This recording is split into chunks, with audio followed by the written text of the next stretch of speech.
Sorotan Dunia Islam. Rekan Dakta, saatnya kita masuk di segmen Sorotan Dunia Islam dari Dewan Dakwah Islam Indonesia Kota Bekasi dengan Hairul Fuad. Assalamualaikum Pak Fuad. Assalamualaikum warahmatullahi wabarakatuh. Ya Pak Fuad, kita membahas di pagi ini terkait dengan larangan penggunaan media sosial untuk anak di bawah usia 16 tahun dan ini berlaku di seluruh dunia ya. Bagaimana kita bisa melihat dalam kacamata perspektif Islam ini Pak? Silakan. Ya, Mbak Firkanata, memang tren global menunjukkan pembatasan bermedsos untuk anak di bawah 16 tahun. Kalau di Indonesia yang disebut anak itu di bawah 18 tahun ya. Yeah. Malaysia sendiri 2026 itu akan melarang penggunaan media sosial untuk anak di bawah 16 tahun. Sementara yang lainnya sudah bergerak seperti Australia 2025 yang lalu, itu juga menerapkan kebijakan yang sama. Kemudian Uni Eropa, terutama Denmark, Jerman, dan Prancis. Mengapa begitu? Karena rata-rata punya latar belakang yang sama, justifikasi untuk melakukan pelarangan terhadap anak di bawah 16 tahun, melindungi anak dari bahaya digital, seperti cyberbullying, penipuan, dan predator seksual. Jadi Malaysia sendiri sudah menyadari ini dan menekankan keamanan digital sebagai prioritas nasional. Karena mereka paham betul, sekarang ini kan ledakan informasi, orang tidak ngapa-ngapain itu informasi datang dengan sendirinya.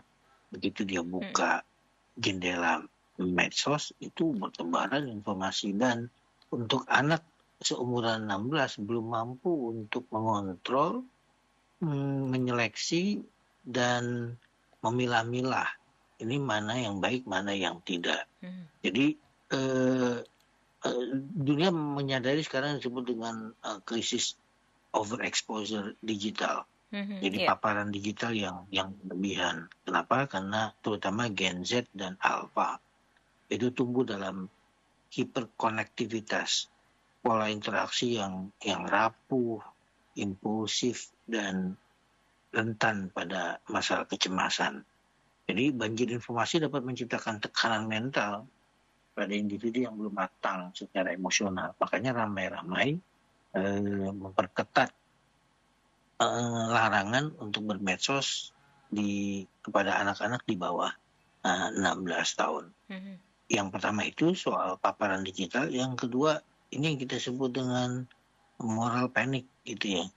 Jadi panik moral. Mengapa? Karena ancaman yang dianggap dapat merusak moralitas dan keselamatan anak. Jadi begitu masuk dunia internet, dunia medsos, itu ada predator seksual online, ada konten pornografi, budaya viral yang tidak terkontrol. Sering kita temukan misalnya anak-anak itu kan belum paham undang-undang ITE. Dia mengekspresikan kekecewaan, kemarahannya, kemudian ketidaksukaannya itu di ruang terbuka. Dan ruang terbuka ini bisa dibaca, bisa diakses orang seluruh dunia. Celakanya jejak medsos ini dijadikan basis nanti oleh perusahaan-perusahaan, oleh lembaga-lembaga kredibel ketika mereka masuk untuk bekerja, untuk bersekolah. Ini jejak digital nggak bisa dihapus. Sekarang perusahaan-perusahaan dunia misalnya sudah menerapkan kebijakan mereka yang mendaftar kerja itu harus menyerahkan akun medsosnya. Karena dari situ mereka akan mendeteksi kebiasaan perilaku orang-orang bermedsos. Jadi kalau biasa mengumpat, biasa ngeluh, biasa menyalahkan orang lain, ini dianggap perilaku toksik dan tidak akan direkrut. Padahal mungkin punya kemampuan intelijen yang sangat tinggi, akhlaknya bagus secara umum ya. Tapi karena bermedsosnya dilakukan sejak umur 15-14 tahun, jejak medsos itu tidak hilang. Dan mereka punya rekamannya gitu. Nah, sementara umur-umur 14-15 tahun itu sekali lagi belum matang secara fisik, secara psikologis, juga secara sosial. Kemudian yang ketiga problemnya, eh, medsos ataupun ledakan informasi itu menekan fungsi keluarga sebagai sumber nilai. Secara Islami, kan selama ini kita menganggap bahwa keluarga itu madrasah pertama yang menjamin Iya, keselamatan moral gitu ya. Zaman saya, orang tua mudah mengawasi perilaku anak. Kalau anak ada di dalam rumah, aman. Ketika anak keluar rumah, itu baru orang tua risau. Hari ini tidak bisa begitu.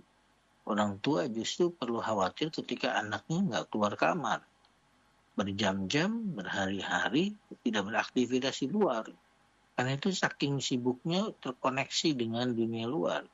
Di Jepang misalnya, krisis keluar anak-anak mudanya karena justru tidak termotivasi untuk keluar rumah, bersosialisasi, dan dia terkoneksi dengan siapa saja seluruh dunia benar. dan berada di dalam kamar. Tuh. Jadi diam-diam peran media sosial ini mengambil alih peran orang tua, terutama sumber-sumber informasi dan nilai. Anak-anak itu akan belajar nilai, norma, dan kepatutan bermasyarakat itu dari medsos, dari teman-temannya, dari dunia luar. Nah, sementara orang tua, kita melihat Indonesia misalnya lebih dari 250 juta. Itu, pendidikan itu sangat berpengaruh. Saya sering sekali menemukan orang tua yang berada di garis kemiskinan gitu ya, atau rentan kemiskinan, itu literasi digitalnya sangat rendah. Benar. Dalam bagi parenting, ketika anak-anaknya di rumah, itu cukup dikasih HP dengan ada aliran internetnya, sudah selesai. Nah, mereka pikir ini anteng anak ini. Gitu. Padahal disitulah mulai kerusakan berlaku otak anak-anak. Jadi anak-anak sekarang umur 5 tahun, 6 tahun, 7 tahun. Gitu. Kalau orang-orang yang berpendidikan, saya punya concern, tetapi mereka punya pemahaman ya. Soal literasi digital, bagaimana mengontrol, parentingnya ada. Tapi saudara-saudara kita yang justru rentan anak-anaknya terpapar media digital itu, mereka yang berada di bawah garis kemiskinan. Artinya sering saya lihat itu, jangankan mereka berargumen untuk makan aja susah, bagaimana bermedsos. Sama perilakunya dengan merokok. Banyak orang-orang di bawah garis kemiskinan, makan aja susah, tapi rokok mampu beli. Gitu. Itu juga sama. Banyak orang tua nggak mampu, tapi mampu memberikan pulsa untuk anak-anannya agar anteng main HP. Gitu. Ini fenomenanya Mbak Ulfil Kanaka yang melatar belakangi mengapa kebijakan pembatasan medsos itu dilakukan pada anak-anak 16 tahun, khususnya Uni Eropa. Kalau Amerika tidak, Amerika memang jauh lebih terbuka. Ya, jangankan untuk medsos, senjata saja mereka boleh. Itu asal dianggap sudah dewasa. Kiblat kita kalau hal seperti ini bukan di Eropa soal bermedsos ya, soal literasi digital, tapi lebih kepada negara-negara Eropa yang lebih memahami psikososial masyarakatnya 20-30 tahun ke depan, efek dari media sosial ini. Begitu Mbak Ulfi. Ya, mungkin adakah regulasi dari kementerian terkait Pak untuk mereka membatasi ini usia tersebut memang diperbolehkan atau tidak gitu Pak? Di kita sudah ada undang-undangnya. Jadi undang-undang di kita tetapi tidak secara spesifik menentukan umur ya. Hanya disebutkan umur di bawah 18, yang disebut anak-anak itu umur 18 tahun ke bawah. Problem di kita itu seringkali problemnya pengawasan. Undang-undangnya itu ada, ya, tapi pengawasannya itu yang tidak berlaku. Kalau misalnya setingkat Singapura saja, pengawasan itu berlaku dari negara maupun masyarakatnya. Misalnya dulu ketika menjamur warnet ya, di Singapura ada kebijakan 16 tahun tuh anak nggak boleh masuk warnet. Dan itu yang melakukan pengawasannya pertama masyarakat, kemudian yang kedua pengelola warnetnya, yang ketiga negara tentu. Gitu. Sama persis misalnya kalau di Malaysia pengawasan tentang harga-harga barang. Mereka mengawasi betul kalau barang itu kenaikan itu bisa mereka deteksi. Pegawainya jalan, pegawainya mengontrol gitu. Nah di kita problemnya itu pengawasan. Undang-undangnya sudah ada, sudah cukup mengatur soal kerentanan anak-anak di bawah umur menggunakan medsos. Tetapi problemnya sekali lagi pengawasannya dan belum spesifik saya kira. Gitu.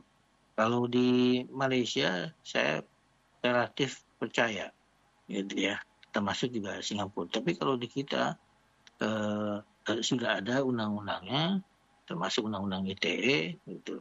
Nah, tapi pelaksanaannya, saya kira yang mendengarkan saya di radio sekarang ini cukup berkaca kepada keluarga masing-masing. Anak-anak kita yang di bawah 16 tahun itu hampir sama punya akun medsos, gitu ya. Di beberapa sekolah kadang-kadang kalau acara kenaikan kelas ditampilkan foto anak-anak yang siswa kelas 6 itu mencantumkan akun medsosnya. Ya, biar di tracking ya sama gurunya ya. Bukan, maksud saya gini Mbak, justru ada jadi semacam kebanggaan. Anak-anak SD itu akun medsos gitu. Dia akunnya seperti ini. Itu kan pelanggaran yang dalam tanda petik dilegalkan oleh lembaga pendidikan. Padahal sudah jelas misalnya undang-undang di akun medsos sendiri, Facebook, IG itu kan ada aturannya. Beberapa orang itu bisa membuka medsos. Tapi kalau di sekolah-sekolah justru dia buka itu ada semacam pelegalan gitu. Itu Mbak Uli. Baik. Tapi kan mereka bisa saja memanipulasi data, Pak, sebelum-sebelumnya seharusnya kan usia 17 tahun, kemudian mereka memanipulasi ketika yang bermain 14 tahun diganti menjadi 17 tahun. Ini kan secara sistem kan juga nggak bisa deteksi, kemudian ada pelarangan, entah bohong atau enggak itu kan nggak tahu gitu, Pak. Betul sekali Mbak Ulfi. Maka kalau di Uni Eropa itu negara meminta pertanggungjawaban orang tua. Orang tua diminta untuk ikut mengawasi. Jadi sekali lagi negara hanya memfasilitasi, tapi kemudian eksekusinya ada di keluarga masing-masing.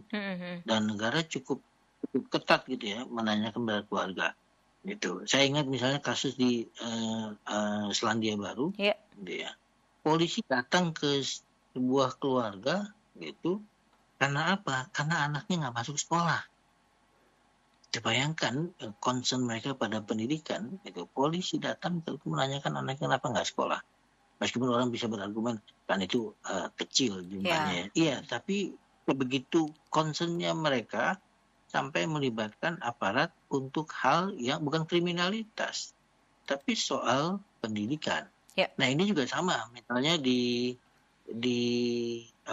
Australia 10 Desember 2005 yang lalu mewajibkan platform mencegah anak. Jadi platformnya misalnya Facebooknya atau IG-nya mencegah anak di bawah 16 tahun memiliki akun dengan denda tinggi jika melanggar. Ya. Tapi kan itu bisa dipalsukan, betul. Tapi mereka mengantisipasinya dengan orang tua wajib. Itu. Orang tua wajib mengawasi. Nah, kita tahu sendiri kalau di negara-negara mereka itu kalau ada pelanggaran, termasuk orang tua yang melakukan pelanggaran, orang tuanya yang kena hukuman. Itu. Jadi tidak serta-merta kepada anak-anaknya, tapi bertahap. Negara membuat aturan, lalu kemudian sekolah harus mengimplementasikannya. Keluarga diminta ikut bertanggung jawab untuk mengawasi. Jadi misalnya di beberapa negara boleh 16 tahun tetapi dengan persetujuan orang tua. Nah, bayangkan dengan persetujuan orang tua. Mungkin akun penyedia providernya itu akan membuat syarat ya tracking bahwa harus ada persetujuan orang tua. Dan dari situ orang tua membubuhkan tanda tangannya. Itu kan bisa dipalsukan juga. Sangat mungkin bisa. Tapi mereka punya mekanisme tersendiri gitu ya. Mereka punya mekanisme sendiri secara teknologis itu mereka bisa tracking itu meskipun ada kecurangan-kecurangan. Seperti misalnya di Amerika kalau ada kasus apa-apa mereka mudah menelusuri akun asuransinya karena semua orang punya akun asuransi. Nah, sama seperti kita sekarang IKTP gitu. Jadi orang tanpa KTP tidak akan terdeteksi. Nah mereka punya mekanisme itu. Bagaimana melihat approval orang tua itu mungkin semacam IKTP ya. Iya. KTP elektronik yang bisa dijadikan sebagai validasi bahwa anak ini memang sudah mendapatkan persetujuan dari orang tua gitu. Nah di Indonesia sudah ada regulasi perlindungan anak di ruang digital mengatur kelompok usia 3 sampai 18 tahun dan kewajiban penyedia sistem elektronik atau platform digital untuk melindungi anak, tapi belum ada batas usia tunggal yang tegas untuk memiliki akun media sosial tertentu seperti kebijakan Malaysia atau Australia. Gitu. Ya, dan inilah istilahnya gegara medsos ya Pak Fuad ya. Kasus-kasus anak-anak ini marak terjadi gitu ya Pak ya. Oh iya, kita dulu pernah punya isu besar soal judi online. Iya, benar. Gitu ya. Ternyata itu juga menimpa anak-anak sekolah. Anak-anak SMP, SMA itu sudah terlibat judul dari mana? Ya dari medsos. Gitu kan, medsos yang tidak terawasi. Mereka belajar dari situ. Anak itu tidak keluar rumah, tetapi terlibat judul dari situ. Yang kedua, pornografi. Sama juga beberapa kasus pemerkosaan, kasus seks bebas, itu dari media sosial. Itu awalnya, ini kan kadang kita lihat, ini betapa rentannya, ini buat orang tua, gitu ya. Biarpun dia sekolah di lembaga pendidikan Islam atau pesantren, mereka punya WhatsApp group, gitu. Itu kadang ada di antara mereka sendiri yang punya perilaku toksik, gitu, kemudian menyebarkan link, menyebarkan gambar video porno gitu ke grup itu. Nah, namanya mereka umur 15, 14, 16 tahun tidak bisa mencegah yang lain. Ketika misalnya mereka akan nyinyirin kayak orang suci aja, ustadz atau apa segala macam. Begitu masuk ke grup itu ya sekali mereka terpapar, itu sudah mereka bisa, karena linknya misalnya diberikan gitu. Sebaik apapun anak itu, sealim apapun anak itu, gitu ya. Karena ini kan ada lingkungan peer group-nya, tidak ada yang mengawasi. Itu mereka bisa coba-coba mencari sendiri, bisa mencoba melihat yang lain. Nah, celakanya kalau sudah pornografi, gitu ya, sekali mengakses, berlaku yang namanya rising expectation. Semakin sering terpapar, dia akan semakin terus dalam tanda petik addicted, ketagihan. Itu. Nah kalau sudah masuk ke medsos dia buka algoritmanya itu kan akan kelihatan. Sekali dia buka situs ini, itu akan muncul situs-situs yang sejenis. Nah itu dia akan putar-putar itu, dia bolak-balik segala macam. Dari situlah nanti perilaku seksual macam-macam dia akan terpapar. Sementara emosinya belum bisa mengontrol itu. Logikanya belum mengontrol itu, belum bisa membedakan mana yang baik dan yang buruk. Nah itu saya kira beberapa negara sudah memahami betul. Denmark saja negara yang maju, bebas secara itu maju, mereka melindungi. Gitu. Nanti setelah 21 tahun, Anda mau melakukan itu Anda udah dianggap dewasa, bisa mengambil keputusan sendiri. Tapi di kita orang tua tidak mau diskusikan ini pada anak. Ya, tapi pengawasan juga tidak bisa. Berapa banyak orang tua yang tidak mengetahui password handphone anak-anaknya. Nah, anak-anak yang padahal masih umur SMA kelas 1. Itu orang tua tidak punya akses. Dan karena salah asuh, anak itu dibiarkan mandiri, anak itu lebih marah ketimbang orang tuanya, gitu ya. Dia punya daya bargaining yang tinggi, tidak pernah mau memberikan passwordnya kepada orang tua. Nah kalau sudah begitu, orang tua akan kehilangan kontrol, sama sekali tidak bisa.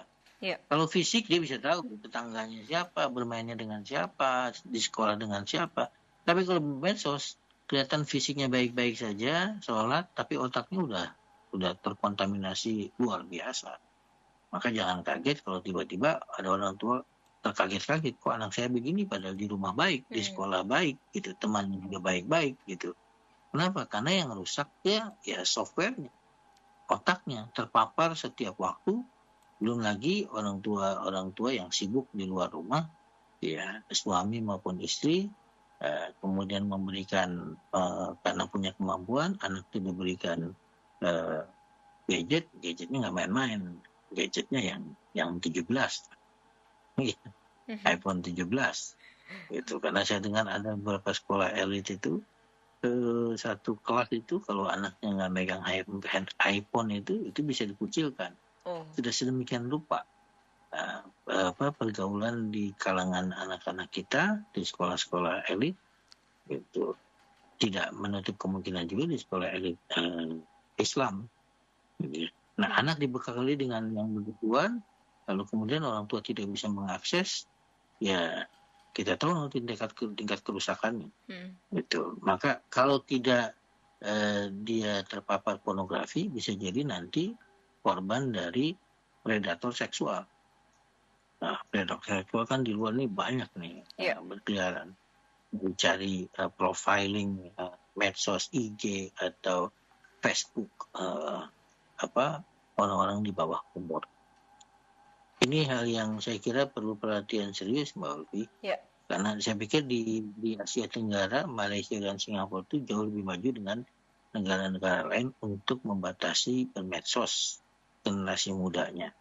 Gitu. Karena kita tahu mereka yang Gen Z ataupun Gen Alpha itu sejak lahir mainannya bukan lagi mobil-mobilan, bukan boneka-bonekaan. Benar. Mainan itu udah HP asli. Gitu. Ini yang disebut dengan digital native, penduduk asli dunia digital. Begitu Mbak Ulfi. Baik. Pak Fuad, apakah bisa diseragamkan di semua negara untuk mengatasi darurat ini? Karena kan mungkin kebijakan negara masing-masing, apakah harus diseragamkan kebijakan semua negara untuk mengatasi hal ini? Saya kira akan sulit karena misalnya pembatasan umur ya, apakah 18, 16, atau 17 gitu ya. Untuk mencoblos saja kita umurnya berbeda dengan Malaysia dengan Singapura. Gitu. Untuk memiliki KTP Indonesia, Malaysia, Singapura sudah beda. Nah, apalagi soal medsos, soal yang beginian. Kenapa tidak semua negara? Saya kira masing-masing negara punya prioritas. Negara yang sudah settle urusan kepemimpinan, urusan ekonomi, urusan pendidikan, dia berpikir untuk itu. Tapi negara yang masih harus berjuang soal politik, soal stabilitas, soal kriminalitas, soal korupsi, hal-hal begini ini nggak jadi prioritas tinggi. Jadi kita masih disibukkan soal korupsi, masih disibukkan soal gaduh politik, gitu ya. Tapi memang ironi, ya hal ini dianggap sepele, tapi dia diurusin soal ijazah yang sangat sepele aja bisa makan waktu. Iya, 1 benar. tahun. Benar. Ijazah. Itu sangat sepele banget kan, tulisnya bisa selesai, tunjukin selesai. Iya, benar. Tapi ya itu saya melihatnya bagian dari soal perpolitikan. Kalau melihat konteks sekarang kita masih punya PR soal politik, soal stabilitas, ekonomi, korupsi. Soal begini nih untuk dijadikan prioritas masih sangat jauh.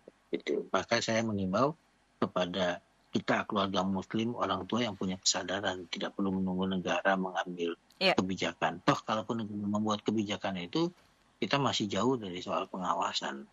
Itu pengawasannya sangat lemah. Itu ada ataupun tidak ada undang-undang itu, saya kira sudah waktunya keluarga-keluarga muslim itu benar-benar mendampingi, mengawasi, mengontrol anak-anaknya bermedsos supaya mereka cerdas bermedsos untuk kebaikan mereka sendiri agar mereka tidak terpapar judul, pornografi, predator seksual dan kerusakan-kerusakan lainnya termasuk kriminalitas atau ujaran kebencian. Gitu. Iya. Baik, jadi jangan berharap pada negara Pak ya tentang regulasi pembatasan ya. Bagaimana kembali ke kitanya masing-masing mau atau enggak ya Pak ya? Betul, dan kita memang udah terbiasa sebetulnya ngurus diri kita sendiri. Iya, benar. Indonesia itu udah terbiasa ngurus kita sendiri, negara datang belakangan gitu. Jadi pelengkap. Berbeda terbalik dengan negara-negara maju, justru negara maju itu mengurusi sampai hal-hal yang kecil seperti ini. Iya. Gitu. Tapi kayaknya kalau nggak ada masalah nggak viral gitu Pak ya. Maksudnya nggak ada apa gitu solusi, ada masalah dulu baru gercep gitu ya Pak ya. Seharusnya jangan nunggu sampai ada masalah ya. Ini republik viral gitu. Semakin maju sebuah negara itu kan punya kemampuan mengantisipasi masalah yang muncul. Benar. Nah, negara yang kurang berkembang, dia akan bereaksi kalau kasusnya sudah terjadi. Jadi bukan mengantisipasi, merespon. Sudah gitu meresponnya juga lambat. Ya. Gitu. Jadi kan tingkatan-tingkatannya ada masalah, merespon atau tidak. Ketika merespon, responsif, cepat atau tidak. Gitu. Tapi kalau semakin maju organisasi negara, jangankan ada kasus, sebelum ada kasusnya sudah difikirkan efeknya. Iya, gitu, benar. mengantisipasi. Seperti kebijakan pembatasan medsos 16 tahun, mereka sudah mengantisipasi 20 tahun dari sekarang, mereka kalau tidak diawasi, tidak diatur, otak mereka isinya apa. Gitu. Maka hari inilah mereka mengurusi anak-anak yang umur 16 tahun supaya kedepannya itu negara dikelola oleh mereka dengan baik. Itu bukan oleh kita yang umur 50-40 tahun sekarang. Itu karena 30 tahun kemudian eranya mereka. Gitu. Baik, terima kasih Pak Fuad sudah berbincang bersama Dakta. Sehat selalu. Assalamualaikum warahmatullahi wabarakatuh. Terima kasih Mbak Ulfi Kanakta. Waalaikumsalam warahmatullahi wabarakatuh. Sorotan Dunia Islam. Rekan redaktor, demikian sorotan dunia Islam dari Dewan Dakwah Islamiyah Indonesia Kota Bekasi dengan Hairul Fuad.